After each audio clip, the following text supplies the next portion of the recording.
گائے بیل وغیرہ، اسی طرح اونٹ جو ہے، اس میں 7 بندے شریک ہو سکتے ہیں۔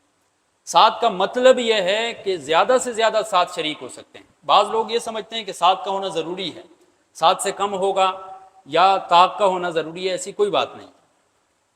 2 بھی کر سکتے ہیں، 4 بھی کر سکتے ہیں، 6 بھی کر سکتے ہیں، اسی طرح 1 بھی کر سکتا ہے، 3 بھی کر سکتے ہیں، 5 بھی کر سکتے ہیں، 7 بھی کر سکتے ہیں، لیکن 7 سے زیادہ نہیں شریک ہو سکتے ہیں ایک جانور کے۔ آخری حد جو ہے وہ کتنی ہے؟ 7 جو ہے وہ آخری حد ہے۔ پھر اس میں سب سے جو اہم بات ہے وہ یہ ہے کہ آپ دیکھیں جو آپ نے اپنے ساتھ پارٹنر بنائے ہوئے ہیں 7، وہ کیسے ہیں، ان کی نیت کیا ہے۔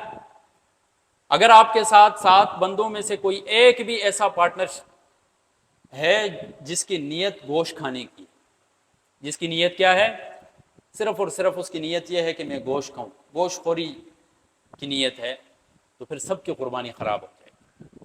تو اس چیز میں بڑے احتیاط کی ضرورت ہے۔ اگر آپ کو پتہ بھی ہے کہ فلاں شخص کی نیت گوشت کھانے کی ہے صرف، باقی قربانی شربانی کرنا، اللہ کے لیے کرنا، اس طرح کی کوئی نیت نہیں ہے، آپ کو پتہ بھی ہے، پھر بھی آپ اس کے ساتھ قربانی کر رہے ہیں یا اس کو اپنے ساتھ جانور میں شریک کر رہے ہیں، آپ کی قربانی نہیں ہوگی۔ ہاں، آپ کے ساتھ ایسا شخص شریک ہو گیا ہے، آپ کو پتہ نہیں ہے، پھر آپ کی قربانی ہو جائے گی، اس کی قربانی نہیں ہوگی۔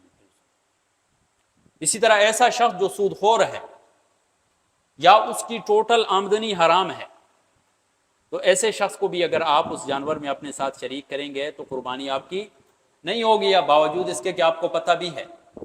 آپ کو پتہ نہ ہو تو پھر آپ کی ہو جائے گی، لیکن آپ کو پتہ بھی ہے، پھر بھی سود خور کو یا ایسا شخص جس کی ٹوٹل آمدنی حرام ہے، جس کا کوئی اس حرام کے علاوہ کوئی حلال سورس آف انکم نہیں ہے، اور آپ کو پتہ ہے کہ اس کا ٹوٹلی جو مال یہاں پر دے رہا ہے جانور کے اندر یہ حرام ہے، پھر آپ کی قربانی بھی نہیں ہوگی۔ ایسے شخصوں سے بھی گریز کرنا چاہیے، معذرت کر لینی چاہیے، تاکہ آپ اتنا مال خرچ کر رہا ہے انسان، سارا کچھ کر رہا ہے، پھر بھی اگر وہ اللہ تبارک و تعالیٰ کے ہاں قبول نہیں ہوتی ہے تو فائدہ نہیں ہے اس کا۔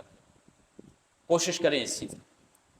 اسی طرح وہ شخص جو بینک کا ملازم ہو، بینک میں بھی وہ اس ڈپارٹمنٹ کا ملازم ہو جس میں براہ راست سود کے لین دین کیے جاتے ہیں، تو ایسے شخص کو بھی اپنے ساتھ شامل کرنے سے احتیاط کریں، تاکہ مکمل طور پر خالصتاً للہ فی اللہ آپ کی قربانی اللہ تبارک و تعالیٰ کے ہاں قبول ہو جائے۔